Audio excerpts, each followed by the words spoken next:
Welcome to the Dungeon Coach. I'm the Dungeon Coach, and this is Rift of Nations. This is a series where I'm breaking down my own personal 100% homebrew campaign for you guys and showing you all the behind the scenes of what's going on. This video is Session 0 breakdown. We just had Session 0, and I had a whole bunch of stuff and a whole bunch of different notes that I'm about to have to build an entire campaign from, like I've talked about in other videos on my main channel. I had nothing coming into this. I don't have a story prepared of like, oh, I have this idea, I have this, I have that. I wanted to be a blank slate on purpose and see what my players had, see what my players' backstories were, see what kind of blank slate world they wanted to do, wait for them to say things. One of the first things that was chimed in was nations at war. The vibe was going to be something like Game of Thrones style things, lower on the magic side, more on the kingdoms at war side. Okay, cool. And then I had enough little bit of guidance to the world for them to then build backstories on. This is what I had. I made them do some brainstorming, a lot that I kind of helped them with. We're all on the same page. This is a very unique moment at Session 0 for players to be able to add into the world and literally just say stuff, and I'll be like, yeah, okay, cool. That's there now.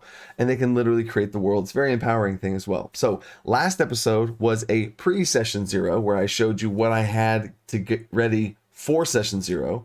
And then this is now a post Session 0 of, all right, well, here's what happened, and this is what I'm about to build a world on. I will release videos that I'm going to put a lot of effort into as a, here is what the worlds is, and you have the full campaign like intro that you'd want to watch, and each individual players, I'll have another video for all their backstories whenever I actually finish all of those things, and I'm excited to make those. And then every video after that in this series will be, all right, Session 1, how'd it go? And I'll give you a Session 1 breakdown. Session 2, how'd it go? I'll give you a Session 2 breakdown, all that kind of stuff. So this is, if you missed it last time, what I had for Session 0. Oh, I had a little checklist of things to go through. I already went through them, but this is just the clean list so you can see it, and I also went through it in that video. But now we're going to go into the story nuggets. Here are some of the things that we got. I have a wizard player who has amnesia and woke up in the desert 18 years old, right? Cool. That's so much ammo for me as a dungeon master. Now, what happened in those 18 years? I don't know. I think this might be a fun thing for you guys too. As soon as I give you everything, y'all are going to be on the same page as me. I don't know what the story is going to be. What would you take and run with it, right? That would be super interesting to see. And then you'll see eventually what I took and run with it. And then we'll compare. So this wizard also joined the Thieves Guild and stole a green mage's tome. Interesting, right? That's where he learns all his magic from. So he's a wizard, but inside of this green mage's tome, he wants to have a patron, and he's a warlock. So he told me that he's a warlock, but he wants to play it out like a wizard as far as thematically how his where his magic comes from is this book he has to read and do spells and use spell components, all that stuff from. But there's a patron inside that, now what this patron is, oh yeah, and there's the secret warlock thing I already said right there. Perfect. And then there's a unique race in the world that's viewed as odd. He wanted to be, he told me beforehand, I don't want to pick my race yet until they all do. I assume they'll all be humans because we're playing in a very low magic campaign, and then he can be something else. So that was part of his thing, is I want to be just different, right? So there you go. And then now whatever that race is, again, more wiggle room as far as what that is, and maybe some weird connections that it has to everything else. So that's more ammo for me as a dungeon master. Awesome. I have a barbarian who has body parts that are partially tech. I told him at the table, I was like, pick what limb you want to be tech, because he talked about having some sort of like tech arm, because one of the other players is an artificer and he thought it'd be cool to have a tech arm. So I asked him at the table, he said, let's do my left arm, and I was like, do you want like a right hand or a right foot or anything? He's like, no, just the left arm. I was like, okay, cool. He's the wanderer type character. That's all he really knows from his background, and wants to upgrade their tech parts. That's one of their goals. I think it's really important to have players have goals for what they want their character to do. And then the secret they have is they are actually a warforged that woke up somewhere. So interesting also, especially I just talked about a player having amnesia. This player is going to be a warforged, which is something I asked them during the pre-Session 0. I was like, what if it's not just your left arm? What if it's your whole body? You are in this low magic setting, you're a Warforged, which is, oh my God, why is he a Warforged? There has to be something that is special or unique or different of what this Warforged is about. So I'm really excited to dive into why he's a Warforged.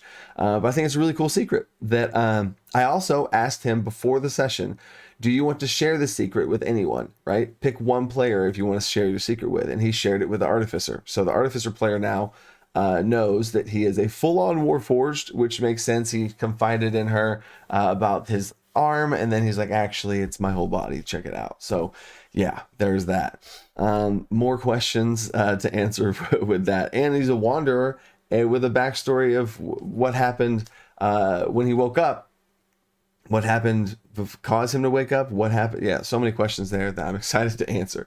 But hopefully right here you also see all these gray areas is what I need as a dungeon master to be able to fill in the gaps of the story. If it was too fleshed out and they had like, if everyone wrote me a novel of what their backstory is, it actually would be more difficult in some ways to completely flesh out a story with twists and turns.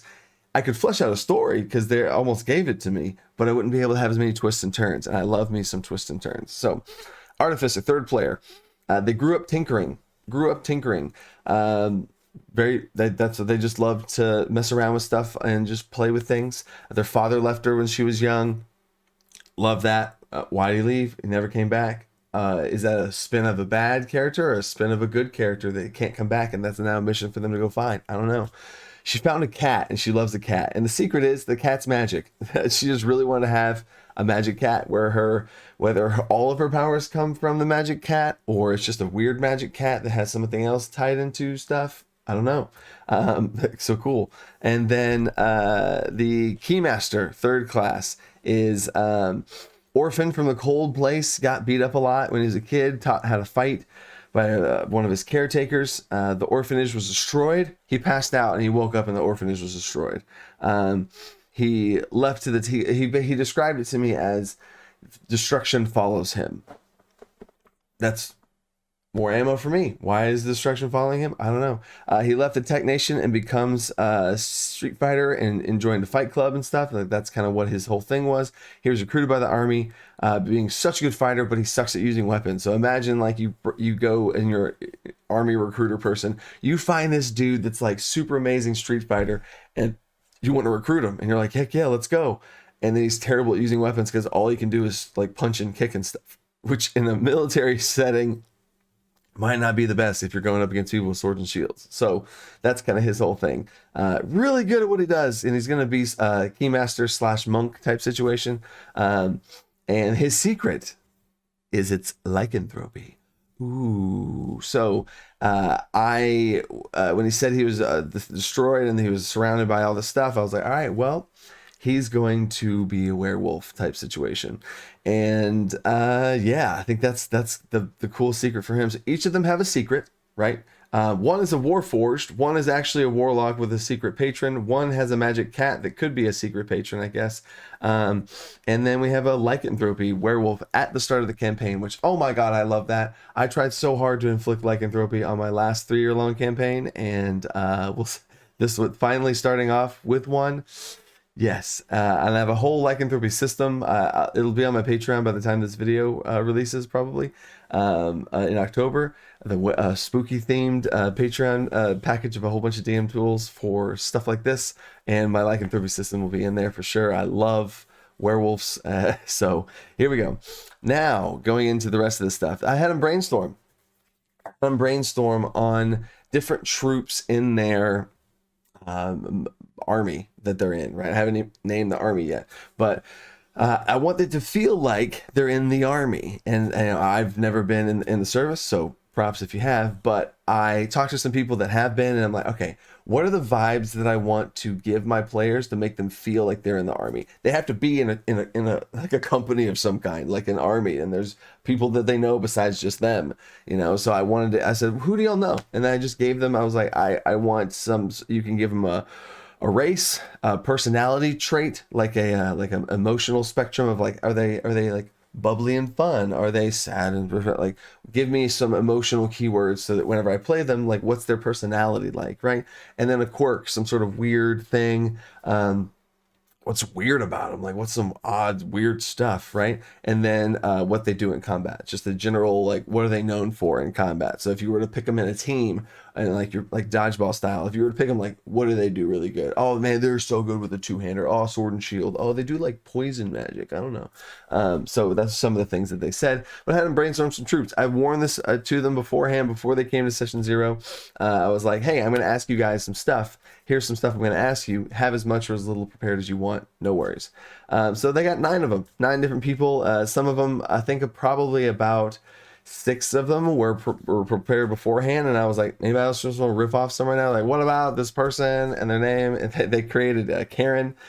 Someone's name's Karen and their personality style is Karen. And so I get to be Karen. And yeah, and then there was and one of the quirks they gave Karen is she sleeps with Billy's shield. So there's a guy named Billy also that they made earlier. He's this kind of country bumpkin type dude. He's a sword and shield guy. And for some reason, Karen keeps sleeping with his shield. Just like, I don't know. That's what they wanted to do.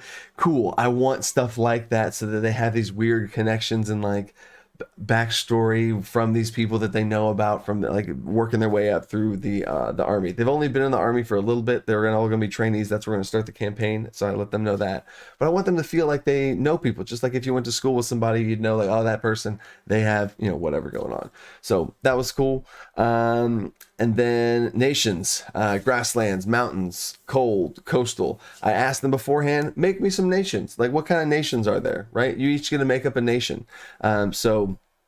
Grasslands, one player came up with 4 nations, another player came up with 1 nation, and the other 2 didn't have any. So then that's all I had. I think it was 5. So grasslands, big rolling grasslands, they have the largest army. Mountain was like people that up in the mountaintops that they keep to themselves. Cold is going to be where that one player comes from. So I guess that player did come up with a nation because they said they came from there. So as soon as that happens, they spawn it into existence. So there's a cold nation, and then where they came from, also up in the mountains. I'm probably going to put those next to each other. And then coastal nation along the side, like an interestingly laid out nation along the coastline. So it's a long stretched out nation instead of like a big, you know, circular capital nation type thing. And then there's a meditation nation, which was one of the players, the artificer player came up with this one. Interestingly, they just meditate and all their stuff is taken care of, and all they do is meditate to find enlightenment. So I don't know what I'm going to do with that one, but that's super interesting and different. So I'm definitely going to weave that into the story somewhere. And then there's a church, which I guess isn't really as a nation as much as it is like a church state type thing, but they are looking out for relics and trying to find things and spread the word, right? Cool. That's all it was. So now what I'm going to do, I have a little note here for it. I'm going to look at all of the different types of terrain, because apparently the players started to, except for meditation, that's not really a terrain, and church really isn't a terrain. So maybe I'll separate those two. But we have grasslands, mountain, coastal, cold, which I guess is Arctic. And I'm going to start going with the different hills, some sort of like hilltop nation. There's going to be an island nation, and a water nation, a desert nation, forest nation, different types of terrain. I'm just going to go through. I'm going to look at the ranger terrain thing and then go with that and start making more nations. But I don't want to make too many nations, so you know, I'll kind of try and balance that off. But I'm not seeing the church and the meditation nation as a true nation. So we'll see how that goes. Then the last thing that they did here are rumors. I said, like, what's going on? Like, what's going on in the world that's kind of like weird and stuff. So their response was the following. Now, these are rumors. I can choose as a dungeon master for them to be true or not true, or true with a twist, or not true with a twist. I guess there's 4 settings for all of these. I don't know which way I'm going to take them, but this is the ammo I got from my players that are literally making the campaign for themselves that they don't even realize, really.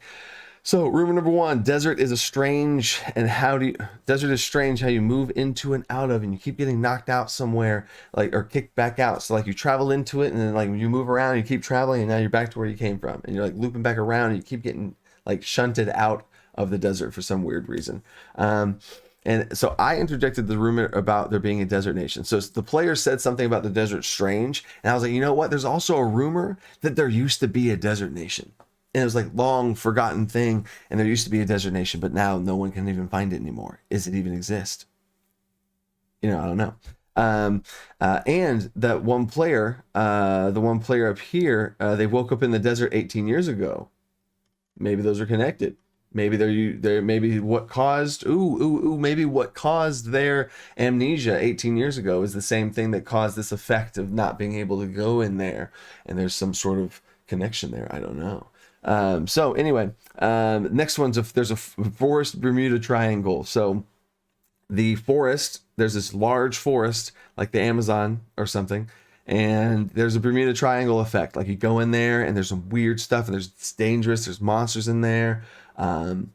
It's scary and weird stuff happens. People go in there and disappear. Oh, right. So, okay, desert's weird. Forest is weird. Okay. But I just said about how nations, and I want to have nations of all the kinds. So maybe there's some sort of thing going on where there used to be nations in these places, but then something weird is happening to them to cause them to be all screwed up.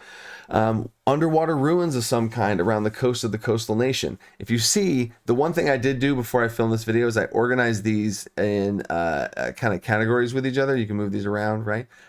So underwater nation, fix that. Underwater nation has some ruins of some kind along the coastal nation. So there's underwater ruins of some kind. What if that was an underwater civilization, long forgotten, for weird lost nation type situation underwater? I don't know. A ship arrived on the shores of the coastal nation and they all had amnesia. So now we have a player with amnesia, something else was happening with amnesia. Maybe the people from amnesia came to the coast from the place underwater. You see how this is all starting to tie together? Again, these are random things that players spit out.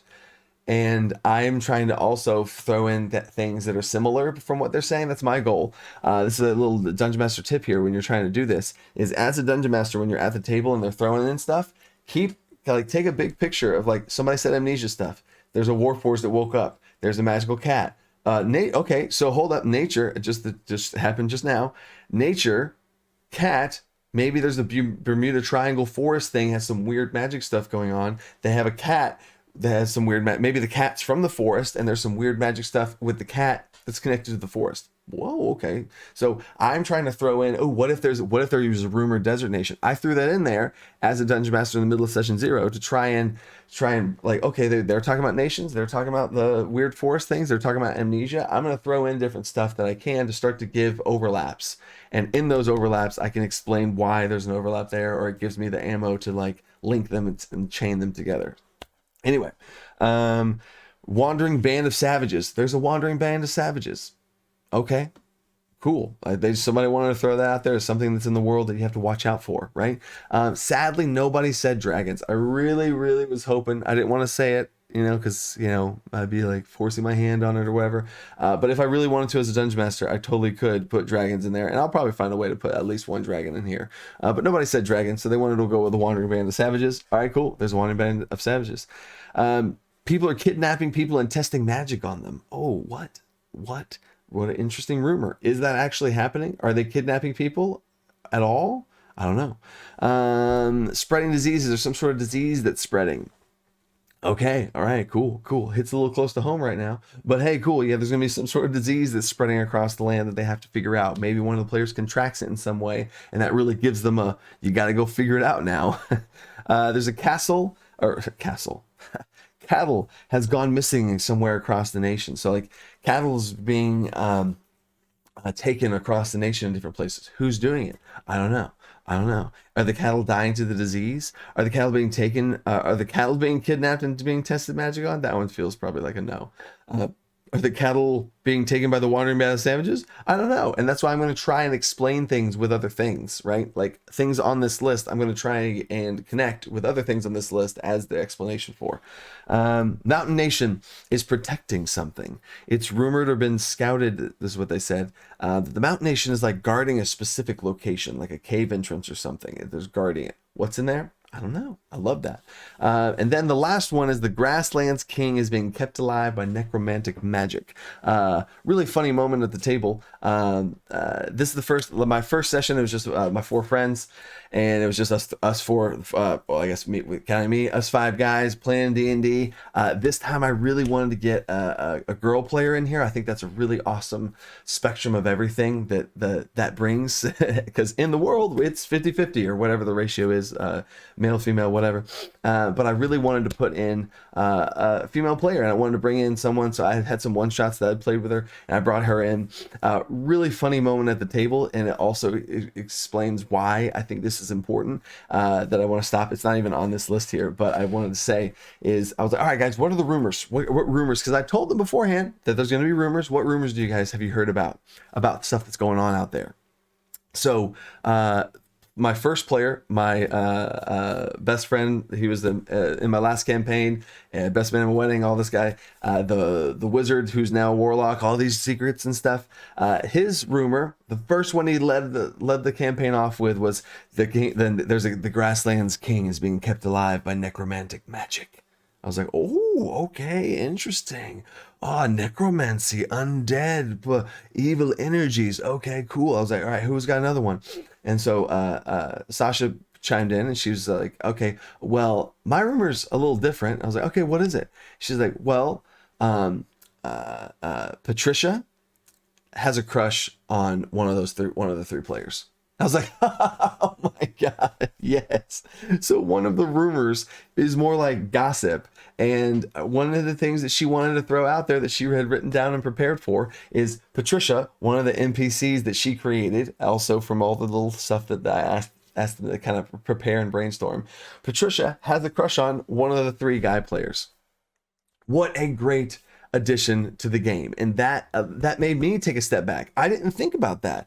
One of the things I said even in this video is that you want them to feel like they're connected to this army that they're a part of, right? Almost like a high school or a college, bonds that you have with these people, and stuff about them.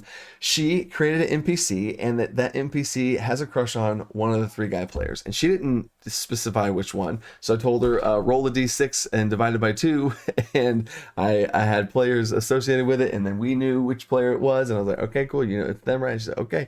So it was a super cool thing at the table to go from a king being kept alive by necromancy to a funny rumor at the time. Now that alone, I was like, all right, guys, hold up. What else is happening at camp? That's where the Karen sleeping with Billy's shield came from. It came from Sasha. It came from this awesome little glimmer of quirky, gossipy type rumor that she added to the thing. So having the full spectrum, having a girl at the table, I've always wanted to, as far as a campaign goes, and there it is. Awesome. I love that. Not saying that anyone else couldn't have came up with that, but it just adds a full spectrum to give me a big step back to think about those type of things. That's also important, and it's huge. Like I just said, a goal of mine, they feel so much more connected because of that. Absolutely love it. But back to the last of these things, Grasslands King, I don't know what's going on there. Time to pull it all together now, next video. There it is. So that is everything. Now I am going to take all of this and just chew on it and just create as much stuff as I'm excited to see what you guys think and what other thoughts you had, that maybe explanations to all these things, because again, I'm about to go create everything, and this will be a really interesting video to look back on to see where all this stuff came from and what it turned into. I'll put links to those videos in the description so you can see the rest of this thing, but it'll also be in the big playlist of this whole thing in the first place. So, and real quick, I just looked back at this thing to see if I missed out on anything. I forgot the players did name the Mech Militia. That is the name of the army, and then in the world's name is Corin. So this is also my little side list over here. Rift of Nations is the campaign name I'm calling it.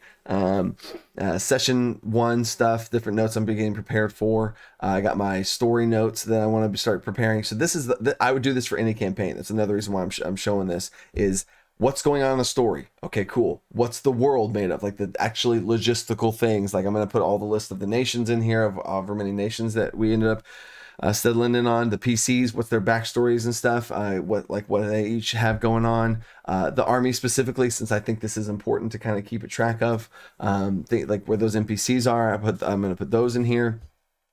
Different notes I have as a dungeon master to keep reminding myself of, and then campaign prep. campaign prep of just what I'm going to put together for session 1, and then the vault of different things. I'm gonna put session 2. I'm gonna retitle the session 3, session 4, and then get a whole bunch of things, drag them in when I'm using them, drag them out when I'm not. So that's my little template for stuff there too. So I'm excited. Let's see where this thing goes. Stay creative, think outside the box. Peace. My hands are weird on that one. Peace.